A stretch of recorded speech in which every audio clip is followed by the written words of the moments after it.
buenos días. El Departamento de Sociología del Centro de Ciencias Sociales y Humanidades y el Departamento Editorial de la Dirección General de Difusión y Vinculación de la Universidad Autónoma de Aguascalientes les dan a todos ustedes la más cordial bienvenida a una edición más del programa Jueves de Presentación del Libro. En esta ocasión, el libro que hoy nos reúne lleva por título Repensar los escenarios de la seguridad pública en el contexto del siglo XXI, coordinado por Omar Pasillas López, Enrique Cercas López y Jaime Uribe Cortés.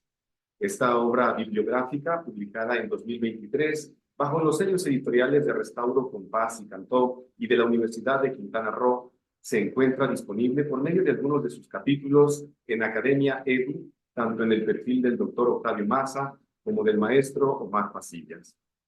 Para desarrollar esta presentación editorial, acompañando a uno de los coordinadores y como panelista, se encuentran Octavio Martín Maza Díaz Cortés y Francisco Hernández Fernández, ambos autores de la misma obra. Les agradecemos su presencia y nos complace contar con su participación. Sean bienvenidos. Antes de comenzar, me permito presentar una breve semblanza de ellos. Octavio Martín Maza Díaz Cortés, profesor e investigador de la Universidad Autónoma de Aguascalientes en el Departamento de Sociología y Antropología, doctor en Estudios Laborales por la Universidad Autónoma Metropolitana, miembro del Sistema Nacional de Investigadores Nivel 1, líder del cuerpo académico Trabajo y Relaciones Sociales. Es secretario técnico del Doctorado Interinstitucional en Economía Social Solidaria. Ha participado y coordinado proyectos de investigación sobre temas laborales y pobreza. Ha publicado diversos libros, capítulos de libros sobre temas de informalidad, precariedad laboral en la industria del vestido en México y sobre la relación trabajo, ocio y deporte. Sus trabajos se pueden consultar en su perfil de Academia Edu bajo el nombre Octavio Maza. Más reciente publicación se titula El control de la violencia y sus contradicciones, mismo que publicó con el maestro Omar Pasillas en el libro colectivo Repensar los escenarios de la seguridad pública en el contexto del siglo XXI, editado por la Universidad de Quintana Roo. Francisco Hernández Fernández cursó la licenciatura en Sociología por la Universidad Autónoma de Aguascalientes. Es maestro en Criminalística por la Universidad de la Policía y Ciencias de la Seguridad de Aguascalientes. Obtuvo el grado de doctor en Ciencias Sociales por la Universidad de Guanajuato. Durante más de 20 años, se ha desempeñado en el servicio público al frente de proyectos de investigación, docencia y mejora regulatoria en los ámbitos de la seguridad pública y la Procuración de Justicia en Aguascalientes, México. Entre los principales cargos encomendados destacan coordinador de la maestría en criminalística de la Universidad de la Policía y Ciencias de la Seguridad de Aguascalientes, esto fue en el 2007-2009, coordinador del Plan y Diagnóstico Estatal de Prevención Social de las Violencias y la Delincuencia con Participación Ciudadana en la Universidad Autónoma de Aguascalientes, 2015, y director de Vinculación Comunitaria de la Fiscalía General del Estado de Aguascalientes, 2018 a 2022. Actualmente se desempeña como jefe de planeación de programas preventivos de la Dirección de Prevención Social de las Violencias y la Delincuencia en la Secretaría de Seguridad Pública del municipio de Aguascalientes. Sus principales líneas de investigación son homicidio y sociología criminal, hechos de tránsito terrestre y criminalidad vial, mecanismos de participación ciudadana para prevenir el delito. Omar Pasillas López es licenciado en Sociología por la Universidad Autónoma de Aguascalientes y maestro en Estudios Antropológicos en Sociedades Contemporáneas por la Facultad de Filosofía en la Universidad Autónoma de Querétaro. Es profesor investigador en el Departamento de Seguridad Pública de la División de Ciencias Sociales y Derecho de la Universidad Autónoma del Estado de Quintana Roo. Es miembro del cuerpo académico Educación Cultural y Comunitaria para la Seguridad Pública. Es miembro del Sistema Estatal de Investigadores Nivel 2 del Consejo Quintanarroense de Ciencia y Tecnología. Las líneas de investigación que trabaja versan sobre el desarrollo comunitario en el sureste mexicano, la seguridad pública en proyecto del Tren Maya y el mundo del trabajo policial. Sus investigaciones las desarrolla principalmente desde la metodología cualitativa y el método etnográfico.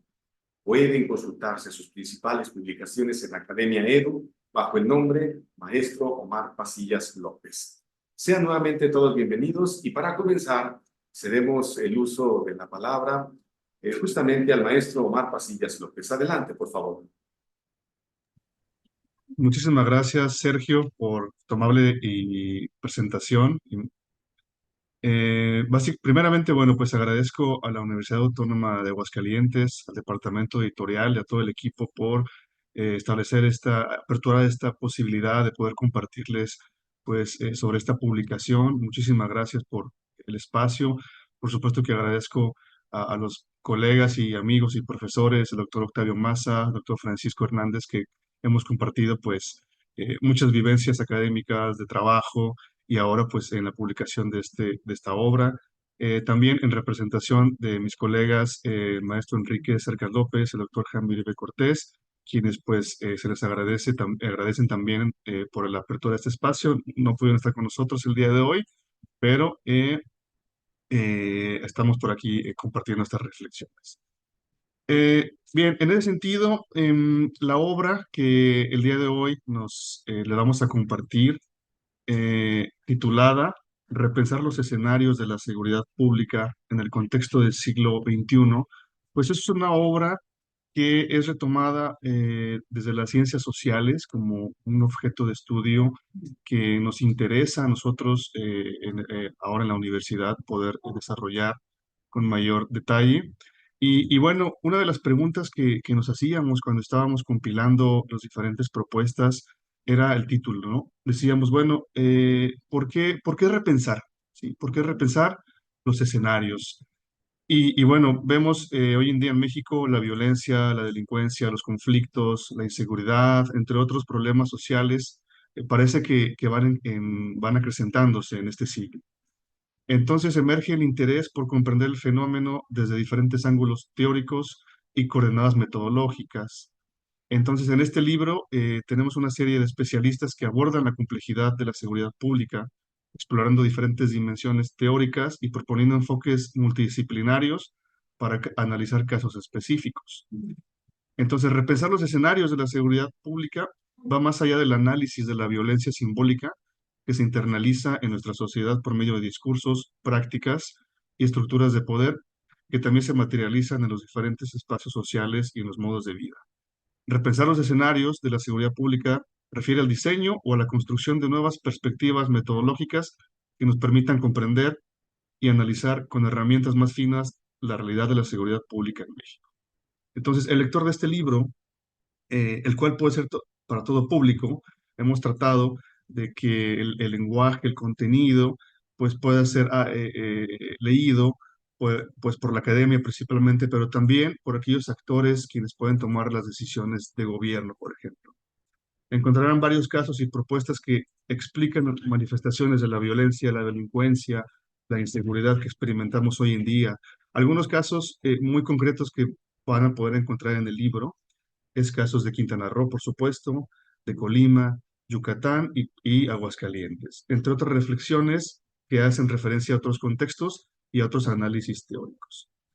En el fondo de la obra, el concepto de seguridad pública que se propone no es estático, está más bien en constante redefinición. Estamos proponiendo que se discuta un concepto ampliado de la seguridad pública que va más allá de únicamente comprender las funciones, por ejemplo, de la policía. Es un concepto que permite, por ejemplo, Paco lo tiene muy claro en el tema de los modelos de prevención del delito.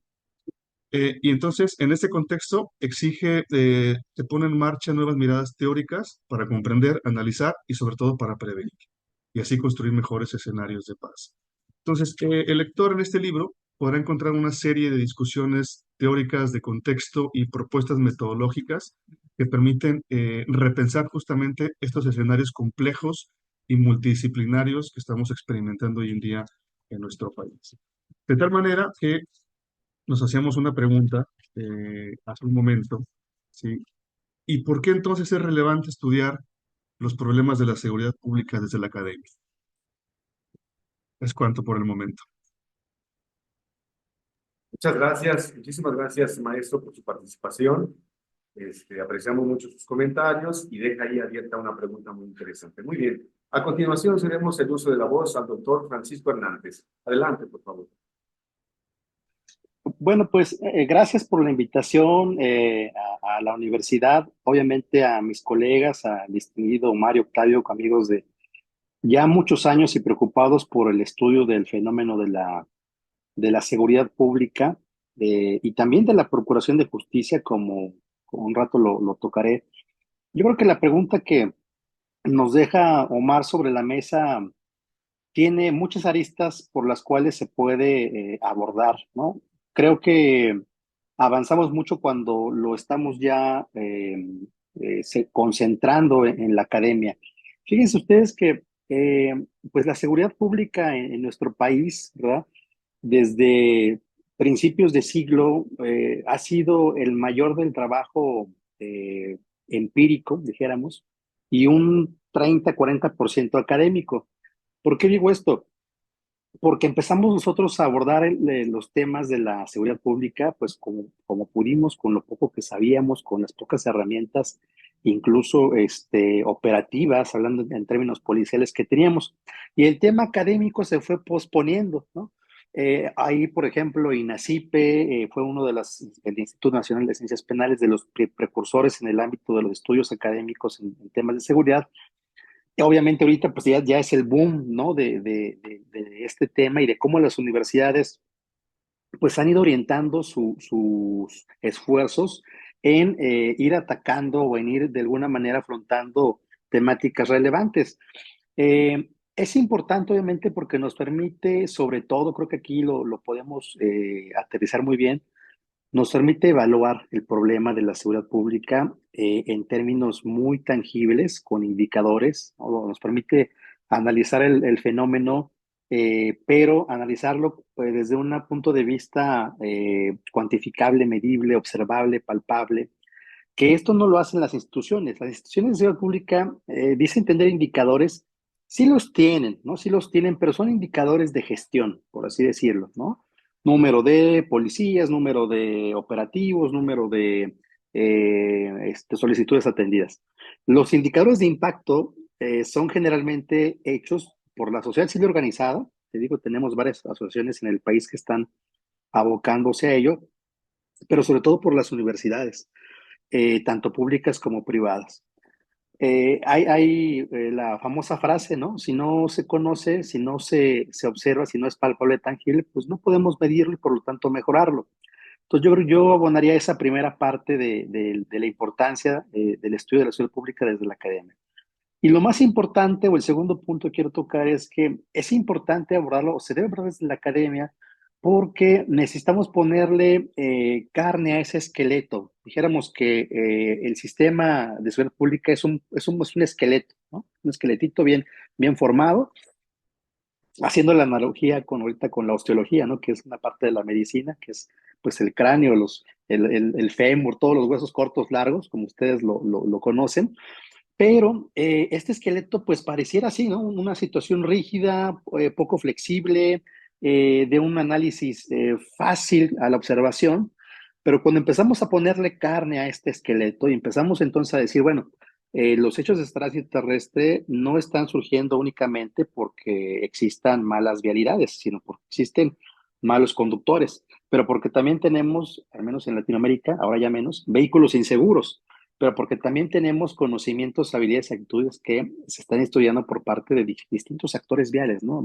Conductores, motociclistas, ciclistas, peatones, pasajeros, en fin. Entonces, estos elementos no los encontramos en las instituciones públicas, necesariamente surgen de la academia.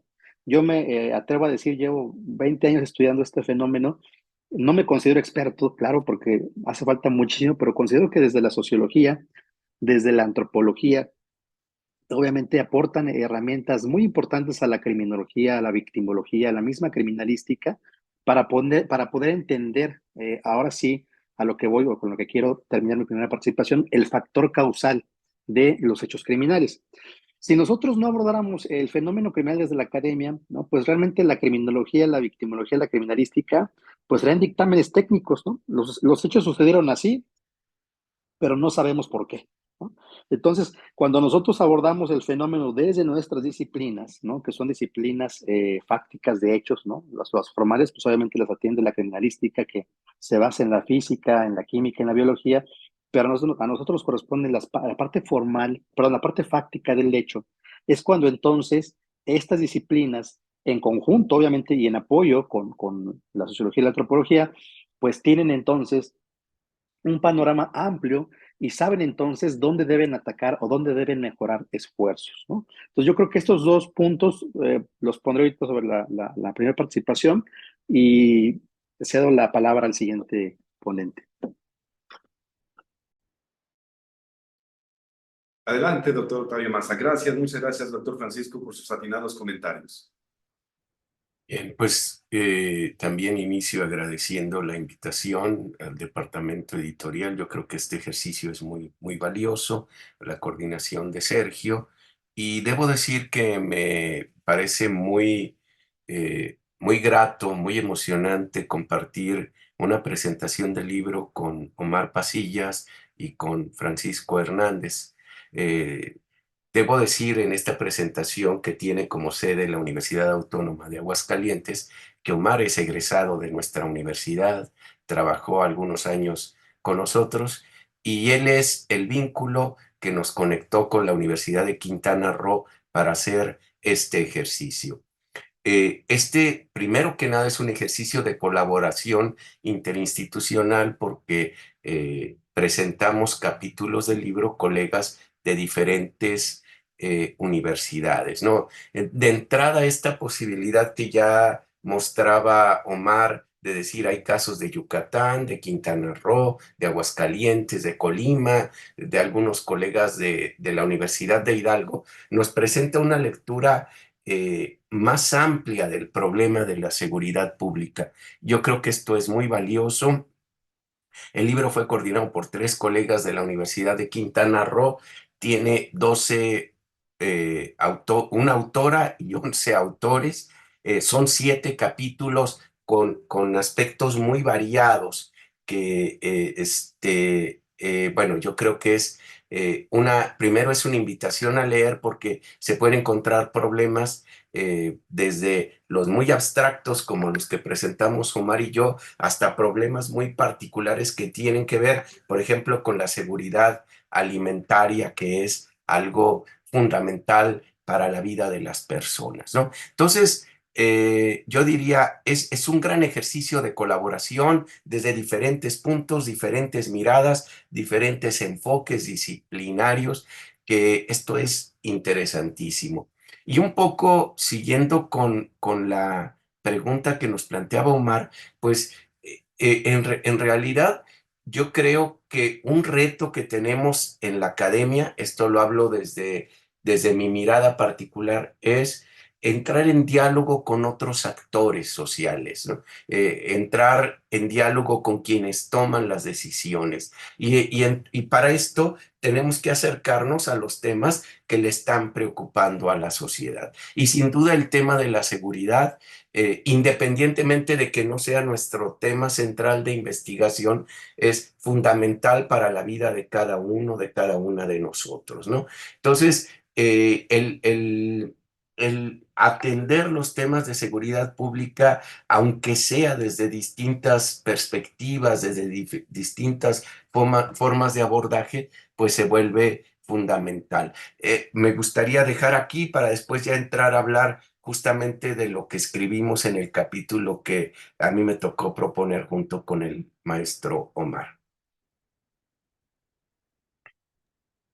Gracias, gracias, doctor, por sus comentarios. Continuando con este hilo de ideas, de argumentos, de visiones, se plantea pues ahí la dificultad, cómo entrar en diálogo comentaba el doctor Maza, con más actores y con quien tiene de frente esta gran responsabilidad. ¿Qué más se pudiera agregar, doctor Pasillas, en este sentido, o algo más que haya analizado desde su perspectiva en esta gran obra? Muchas gracias, Sergio. Algo muy importante que me gustaría mencionar de esta obra es que, como lo ha mencionado doctor Octavio, presentan una serie de diferentes aristas. El lector podrá encontrar un contexto, digamos, ampliado sobre el fenómeno de la seguridad pública, una serie de discusiones más en abstracto, teóricas, y casos concretos de estudio que se han abordado con diferentes metodologías. Y entonces, más o menos, en ese orden se planteó el texto. Por ejemplo, se inicia con un tema sobre el COVID y me parece que el COVID, pues, fue un parteaguas que redefinió muchas reglas de la vida, ¿sí? Incluso eso nos hizo, en principio, a los que estudiamos seguridad pública, a mirar los datos y ver cómo se estaban recomponiendo, por ejemplo, los delitos, cómo se movió la realidad del delito, pasando del robo casa-habitación al delito de las extorsiones, ¿no? Por ejemplo. Entonces, de entrada, eso nos decía que estábamos enfrentándonos a un fenómeno cambiante, a un fenómeno que se transformaba a la luz de la realidad del COVID. Y me quisiera centrar un poco en el tema de la prevención, a propósito que Paco es el experto en el tema de la prevención por toda su experiencia en ámbitos académicos e institucionales, y porque me toca aquí en la universidad donde yo trabajo impartir la materia de modelos de prevención del delito, y me llama mucho la atención todo, digamos, el proceso que se lleva a cabo para la puesta en marcha de un modelo de prevención o en este caso de un programa de prevención. ¿Sí? Eh, yo veo ahí el interés porque nos preguntamos cómo se pueden establecer programas de prevención de la delincuencia, del delito, de la violencia, y que funcionen realmente, que tengan un impacto, que realmente disminuyan ciertos indicadores. Y la clave está en términos de las metodologías y de la generación de un diagnóstico. O sea, me queda claro que para poder poner en marcha un programa de prevención, la investigación es central. Y entonces, en ese sentido, en la obra se plasman diferentes formas de investigación que van encaminadas a eso. Y en ese sentido, establecer un poco esta reflexión sobre con qué grupos específicos estamos trabajando. ¿Sí? Hemos tenido las experiencias previas el semestre pasado que trabajamos en diferentes escuelas, en diferentes niveles, primaria, secundaria, bachillerato, y pues nos encontramos con varios fenómenos. Uno que llamó la atención, por ejemplo, es la violencia escolar en escuelas primarias, a propósito del uso de las tecnologías. Es decir, pareciera ser que los más pequeños están usando las tecnologías de manera desmedida, sin vigilancia, y entonces pues estamos viendo un fenómeno de un comportamiento en los más chicos. Y entonces, ¿cómo abordarlo desde la prevención, por ejemplo? Entonces, creo que es una dimensión, me parece transversal, que se discute en este texto. Y bueno, pues Paco ahí tiene un capítulo muy interesante. Y bueno, dejaría un poco por el momento mi participación. Seguimos. Gracias, muchas gracias. Paco, se comentaba precisamente de la expertise que tienes en el tema de la prevención del delito y del trasfondo que requiere todo esto como la investigación como soporte y como base. Ya nos ha adelantado un poco justamente Omar sobre específicamente sobre el tema de la prevención en el tema infantil, etcétera. ¿Podrías ampliar, ahondar o compartirnos más acerca de tu visión en esta obra? Con gusto, muchas gracias. Sí, esto que comenta Omar, el doctor Omar, es bien importante y toca dos temas sobre los que centraré mi comentario. Uno que es el diagnóstico y dos que es las metodologías. Fíjense ustedes que los diagnósticos en nuestro país empezaron a tener mucha fortaleza por allá del 2012 con la entrada de un gobierno que pues quiso combatir de manera frontal el crimen organizado en el 2012, ustedes recordarán. Sin embargo, estos diagnósticos traían un ingrediente muy importante de participación y de forma de realización de la escuela chilena de Sudamérica. ¿Por qué en Chile? Bueno, en Chile es un país que ha tenido ciertos avances relevantes en la materia. Uno, debido a que su población no es tan grande como lo es en nuestro país. Y segundo, porque algunos modelos han funcionado debido a que su incidencia delictiva no tiene un impacto tan grande.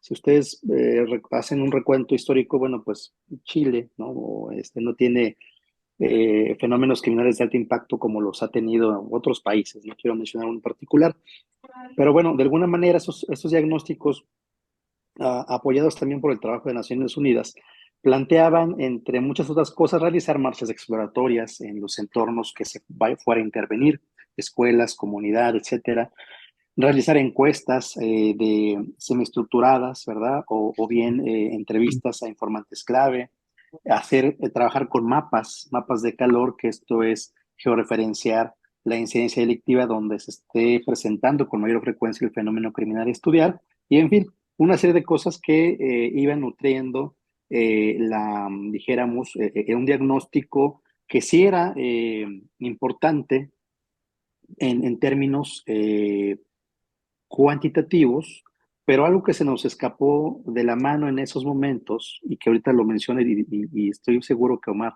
lo retomará porque sé de su trabajo, es la parte cualitativa, ¿no? Incluso él es experto en algunos programas de análisis cualitativo, que yo no lo soy, en donde nos dice, pues está muy padre el diagnóstico, pero ¿qué creen? Pues no estamos entrando a trabajar con la gente, ¿no? Ujú. Entonces, la seguridad pública y las estrategias de prevención, dicen después los colombianos, ¿verdad? Después vienen los colombianos también a meter estos elementos relevantes, debe de ser coproducida desde la sociedad. Y esto no es más que el concepto de coproducción, pues tomar en cuenta las bases más inferiores de este mosaico y de esta diversidad cultural en términos de los más desprotegidos, para poder generar instrumentos diagnósticos válidos, certeros, ¿no? Y no números, porque creo que los diagnósticos que estábamos haciendo en el 2012 pues eran muy padres, pero eran una enciclopedia estadística que no reflejaba del todo la parte cualitativa del fenómeno en prevención. Luego entonces, con esto voy cerrando, tenemos las metodologías.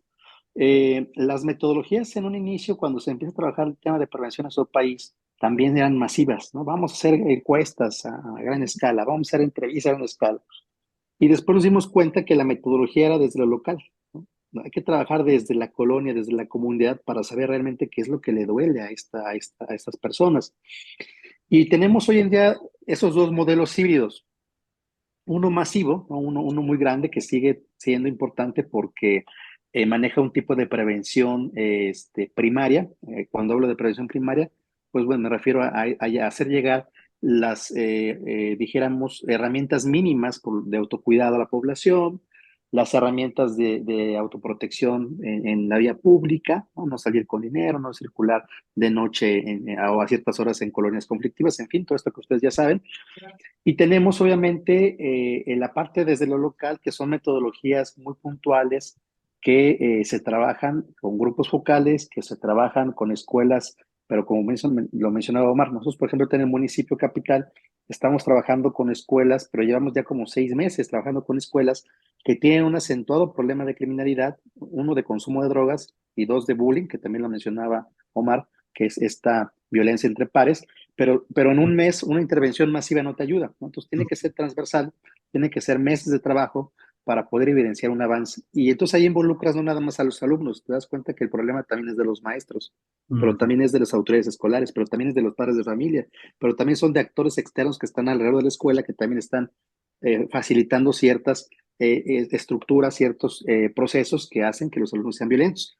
Entonces, estos son como que los dos grandes cambios, ¿no? Hay 3 películas que me gusta mucho dejarles ver a mis alumnos, ahorita que mencionaba Omar me lo recordó en materia de preventiva, que son 3 realidades a principios de los 60.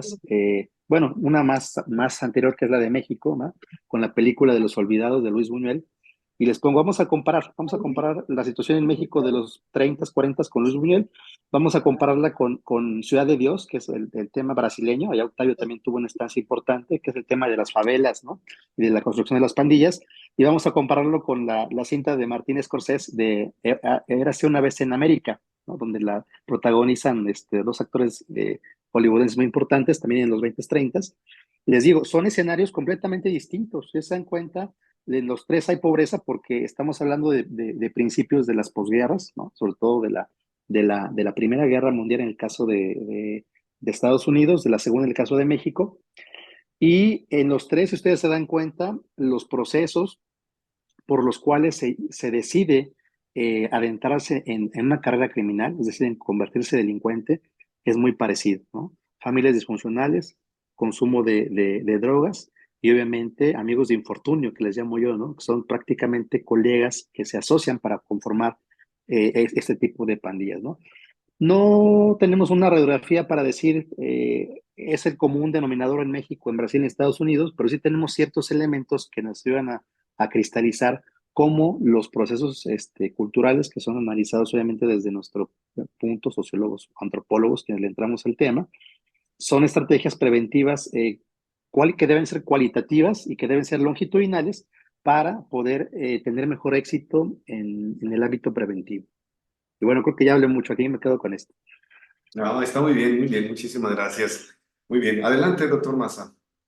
Sí, gracias. Bueno, el capítulo que nosotros preparamos, Omar y yo, es sobre parte de una reflexión teórica desde la sociología de un autor que pues es un clásico, Norbert Elias. Y vamos, un poco para provocar la lectura, la idea de Elias es que conforme ha avanzado la sociedad, hemos ido teniendo reglas que nos civilizan, es decir, la modernidad nos va civilizando y con esto la idea es que aceptamos reglas para vivir más seguros. Entonces, esto, si lo leemos en el libro, en clase, suena muy bonito. El problema es que no vivimos más seguros. Por lo menos en México, no estamos más seguros. Y entonces, el diálogo que quisimos establecer ahí en conjunto era justamente de preguntarnos qué estaba pasando en la sociedad donde cada vez hay más reglas y en la vida cotidiana nos sentimos constantemente inseguros. Y bueno, algo que hemos dialogado durante mucho tiempo con el colega Omar es que, por ejemplo, esto se ve centralmente en el deporte. Cada día las prácticas deportivas son más seguras.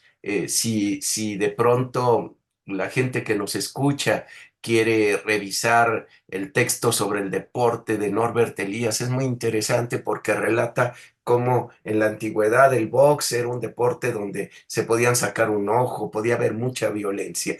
Y a pesar de que ahora hay violencia en el deporte, está mucho más reglamentada. Y el problema es que podemos reglamentar la práctica como el box o como las artes marciales, pero también en el fútbol hay cada vez más reglas, tienen las cámaras, se cuida más a los y a las deportistas. Incluso en la práctica del deporte infantil siempre estamos cuidando que nuestros niños no se lastimen, que no haya violencia en la cancha. Sin embargo, lo que nosotros derivamos de ahí es que la violencia a veces está en las gradas y entonces se pareciera que trabajamos en una línea contraria que nos debería llevar a la pregunta de qué está pasando en nuestra sociedad. Ojo, yo no estoy hablando de que hay que ir en contra de las reglas que nos garantizan un mundo más seguro. Al contrario, habría que preguntar por qué estas reglas no se introyectan de manera que pudiéramos sentirnos más seguros en nuestra casa, en la colonia, en la propia escuela, ¿no? La conclusión a la que llegamos con todo esto nos lleva a preguntarnos por el papel del Estado y un poco que tiene que ver con lo que ya dicen mis compañeros que son expertos en el tema de la seguridad pública. O sea, sin duda la operación del Estado es central para garantizarnos seguridad. Es decir, yo me atrevería a decir que si yo estoy concediéndole al Estado, vamos, parte de mi libertad para que esto me garantice seguridad, pues no estamos encontrando eficiencia en el Estado. No, me refiero al Estado como este ente que nos gobierna y pues yo creo que de aquí se derivan muchas preguntas que tenemos que hacer sobre cuál es nuestro papel en esta construcción de una sociedad, de un sistema, pues que nos permita sentirnos cómodos, tranquilos, seguros en la vida cotidiana. Muchas gracias, qué interesante es su apunte. Me hizo pensar ahorita en toda la reglamentación que hay, por ejemplo, en la NFL como deporte, que cada vez año con año se incluyen nuevas, muy concretas puntos que hay que respetar para cuidar la salud, la seguridad y las secuelas físicas que puede sufrir un jugador. Pero qué bien hace el apunte al decir que esto es lo que debería, en un término comparativo, introyectarse en una sociedad y en la responsabilidad que el Estado tiene de llevar digamos, esa estructura de reglas en la vida diaria, ¿verdad? En la vida social. Sí, y fíjate, la cuestión es que Elías nos dice, estas reglas que vemos en el deporte son un reflejo del proceso de la sociedad. Entonces, sí, o sea, vamos, puede haber más reglas para que seamos cuidadosos con muchas cosas. En nuestras instituciones educativas se están transformando venturosamente para ser más seguras. El problema es que si salimos a la calle no nos sentimos más seguros, ¿no? Vamos, hay una amenaza mucho mayor que a lo mejor en Aguascalientes no la vivimos, creo que es más clara, por ejemplo, en Quintana Roo, pero vamos, esta amenaza que oímos en los medios, que sabemos que existe, no se ha cambiado con esta reglamentación que vivimos, ¿no? Entonces, a mí me parece que el sujeto vive atrapado en más reglas y en más inseguridad, cuando en realidad el que hubiera más reglas, vamos, supongo que el jugador de fútbol americano cada vez se siente más seguro, además ganan muchos millones de dólares, ¿no? Entonces, tenemos esto que, o sea, lo que parece es una contradicción, porque, vamos, hay militares, policía, fuertemente armados, que es una molestia para la sociedad, pero esos no me están garantizando la seguridad en mi vida cotidiana, ¿no? Muy bien, muchas gracias por ampliar este comentario. Omar, adelante, por favor. Gracias, Sergio. Pues siguiendo un poco esta línea que plantea Octavio, justo en el capítulo que se plantea sobre el control de las violencias, pues basta con vivir un poco en lo cotidiano, ¿no? Tengo un hijo de 12 años que juega fútbol en su escuela y cuando tiene sus partidos, pues uno puede mirar un poco estas expresiones que se viven en las gradas, por ejemplo, a propósito de eso, ¿no? Es decir, un poco el desfogue, las reacciones de los padres de familia que están, pues, no necesariamente apoyando, sino están tratando como de un poco de romper la regla en esos espacios, eh, entre comillas, permitidos, ¿no? Entonces, un poquito en estas micro cotidianidades es donde se puede percibir un poco cómo es que se gestiona la violencia, ¿no? En algunos sentidos, ¿no? Eh, Otro aspecto que me gustaría mencionar y preguntarnos justamente en esta obra es el papel del Estado frente a los procesos de la seguridad pública. Sí, en el sur, pues estamos viviendo un proceso muy importante con la instauración del Tren Maya, que ya ha estado funcionando en algunos tramos y ya está generando una serie de situaciones sociales, económicas, políticas, pero también de inseguridad. A propósito de lo que Paco también trabaja, innumerables accidentes de tránsito viales evidenciamos día con día. Será muy interesante ahondar en eso en otro momento, pero lo que estamos viendo entonces es que se vislumbra un gran reto para las instituciones de la seguridad pública, porque efectivamente se va a necesitar de establecer una mayor seguridad. Hoy en día se ha establecido una propuesta por parte de la gobernadora del estado para hacer un reclutamiento de cerca de 3.000 a 4.000 elementos policiales para fortalecer esta cuestión por todos los proyectos sociales que están instaurándose.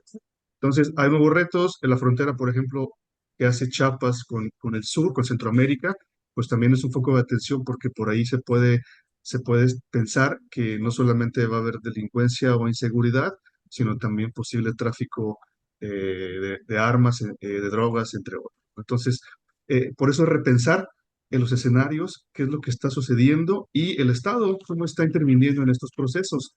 Y en ese sentido, regreso al tema un poco de la prevención, porque es verdad que la manera en la que se hace investigación para poder establecer diagnósticos encaminados a la prevención, sí predomina la perspectiva cuantitativa.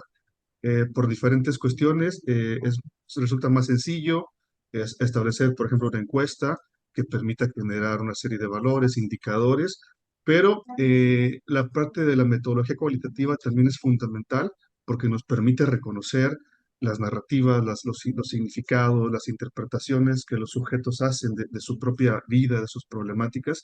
Y nosotros estamos apostándole a eso desde la academia, acercarnos con estas metodologías. En otros momentos hicimos, por ejemplo, grupos focales con niños en escuelas primarias y los mismos maestros te dicen, ¿sabes qué? Este grupito de aquí es un grupito de niños que son muy tranquilos, son muy estudiosos, son muy atentos, pero este otro grupito de acá, son grupitos que son niños más, un poco eh, complicados, tienen un comportamiento más agresivo, ¿no? Y entonces trabajamos con estos grupos para poder ver qué es lo que está de fondo, esos comportamientos y por qué están reaccionando de esta manera en estos espacios escolares, entendiendo que la educación o la escuela, pues es digamos, es el segundo espacio socializador de valores. Y si ahí fallamos como Estado en introyectar valores o enseñanzas que no van a funcionar, pues entonces estamos arrojando individuos a la sociedad que posiblemente van a desviarse en alguna cuestión y entonces el delito, la inseguridad, pues van a ir al alza, ¿no? Entonces, le apostaría un poco a eso, a las metodologías y preguntarnos, ¿no? El papel del Estado frente al fenómeno. Muchas gracias. Muy bien, muy interesante también, como todos sus comentarios. Y vamos a continuar con alguna otra apreciación, otra visión, recordándoles que vamos ya a dejar, estamos en tiempo ya terminando, concluyendo, vamos ya a dejar una última ronda, ya como de cierre, y para eso cedemos la palabra al doctor Francisco. Adelante, por favor.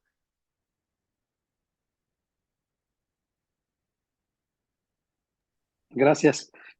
Bueno, pues agradecido con ustedes. Ahorita yo estaba reflexionando sobre los comentarios de Octavio y de Omar, y creo que sí, creo que el capítulo que ellos escriben da para mucho en el sentido de preguntarnos también que, en primer lugar, yo veo que no hay una comunicación, no hay vasos comunicadores claros, transparentes, eh, entre autoridades estatales o entre gobiernos, ¿no? Y me refiero a los tres niveles, a los tres poderes, ejecutivo, legislativo y judicial. ¿Por qué? En mi experiencia lo veo por un tema, siempre es un tema político, siempre la comunicación o los vasos comunicantes entre estos actores o estos poderes, ¿no? Representados por actores políticos, llevan entre líneas, llevan claroscuros, llevan recovecos, ¿no? Porque la política así es, finalmente no los deja mostrarse transparentes.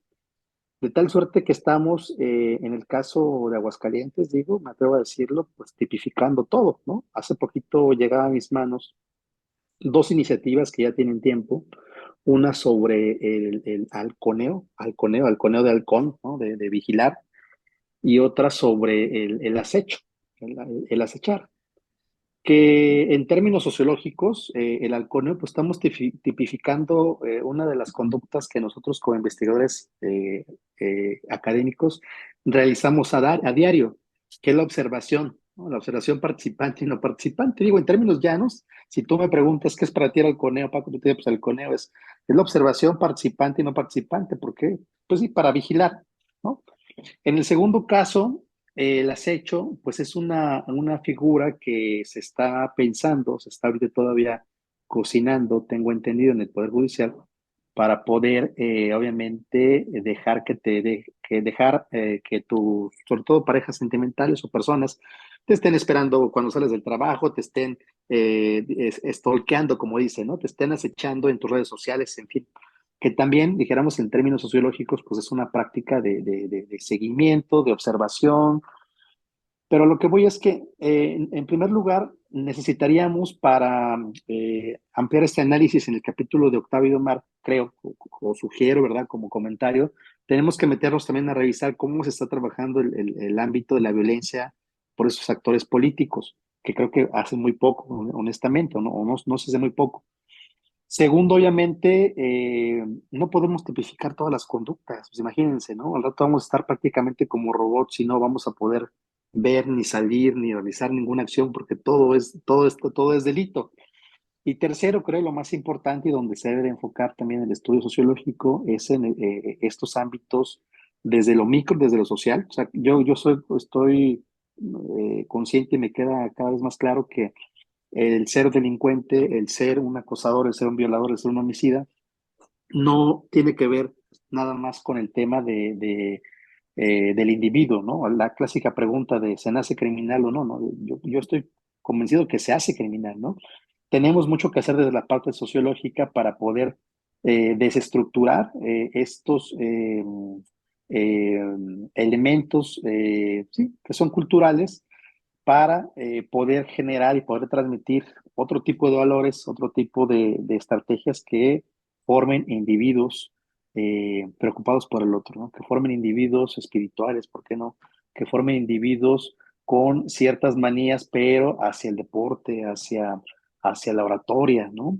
Y creo que no lo estamos logrando, ¿no? Estamos prácticamente, o estamos obviamente doblegados ante una sociedad que, pues, por décadas, por siglos, ha estructurado elementos, conocimientos, habilidades otra vez y actitudes educativas que están o que deterioran socialmente el individuo y que por ende, pues un individuo enfermo va a enfermar al resto de personas con las que convive, ¿no?